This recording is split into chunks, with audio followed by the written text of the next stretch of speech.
لیلۃ القدر جس رات میں اللہ نے قرآن کو نازل کیا، لیلۃ القدر جو برکتوں سے لبریز رات ہے، اس کی ایک ایک گھڑی کس قدر سالوں سے بھی قیمتی ہے۔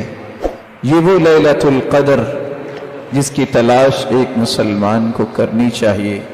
مالک الملک نے اس کی عظمت میں پوری صورت ہی اتار دی، اور اللہ ذو الجلال نے جو خوشخبری سنائی ہے، لیلۃ القدر خیر من الف شہر، 1000 مہینے سے افضل یہ رات ہے۔ سابقہ امتوں میں لوگوں کی 200 سال عمر ہوتی۔ صحابہ کرام نے سوال کیا، اللہ کے رسول ہماری تو عمریں بہت تھوڑی ہیں، ہم ان جتنے اعمال بھی نہیں کر سکتے، اجر بھی نہیں لے سکتے۔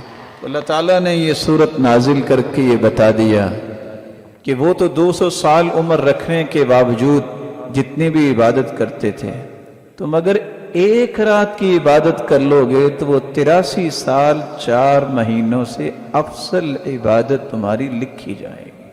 83 سال 4 مہینے، اس کا معنی یہ ہے کہ کوئی 93 سال کا ہوگا تو تبھی اس نے پوری زندگی عبادت میں گزاری ہو۔ 10 سال میں نماز فرض ہوتی ہے، اس کے بعد تو اجازت نہیں، اگرچہ 7 سال میں حکم دینا چاہیے نماز کا۔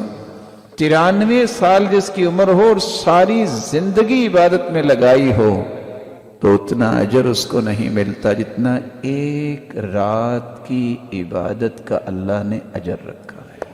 اللہ تعالیٰ نے اس رات کو جس طرح عظیم بنایا ہے، جبریل امین بقیہ فرشتوں کو بھی لے کے زمین پہ اترتے ہیں، برکتوں اور رحمتوں کا نزول ہوتا ہے، اور اللہ عز و جلال لوگوں کو جہنم سے آزاد کرتے ہیں۔ اور اسی لیے فرمایا، من قام لیلۃ القدر ایمانا واحتسابا غفر له ما تقدم من ذنبه، جو لیلۃ القدر اس رات کو قیام کرتا ہے، اللہ کے سامنے کھڑا ہوتا ہے ایمان کے ساتھ اور اجر کی امید رکھتے ہوئے، تو اللہ عز و جلال اس کی زندگی کے سارے گناہوں کو معاف کر دیتے ہیں۔ اور آپ صلی اللہ علیہ وسلم نے فرمایا، اتاکم شہر رمضان شہر مبارک، میرے صحابہ رمضان کا مہینہ آیا ہے اور یہ برکتوں کا مہینہ ہے، فیہ لیلۃ ہی خیر من الف شہر، اس مہینے میں ایک ایسی رات ہے جو 1000 مہینے سے افضل۔ من حرم خیرہا فقد حرم، اس رات کی خیر سے جو محروم رہ گیا وہ تو محروم ہو گیا، اس سے بڑا دنیا میں کوئی محروم نہیں جس کو لیلۃ القدر کی محرومی ہو گئی۔ اور آپ صلی اللہ علیہ وآلہ وسلم نے ایک دوسری روایت میں فرمایا، فقد حرم الخیر کلہ، دنیا کی ہر خیر سے وہ بندہ محروم ہو گیا جو اس رات کی خیر سے محروم کر دیا گیا۔ ولا یحرم خیرہا الا محروم، اور اس رات کی خیر سے محروم رہتا ہی وہ ہے، یہ اللہ تعالیٰ اسے ہی کرتے ہیں جس کی قسمت میں ہی محرومیاں لکھی ہیں۔ اللہ عز و جلال ہمیں اس خیر اور برکت کو حاصل کرنے کی توفیق عطا فرمائے۔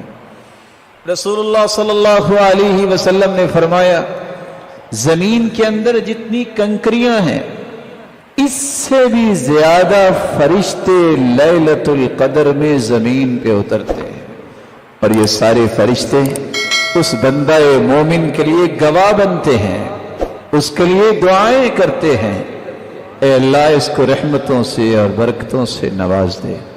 رسول اللہ صلی اللہ علیہ وسلم پر قرآن نازل ہوا، فیہا یفرق کل امر حکیم، اس رات کو اللہ فیصلے کرتے ہیں کس کو کیا ملنا ہے، اس لیے اچھے فیصلے کروانے کے لیے التجائیں کرنی چاہیے۔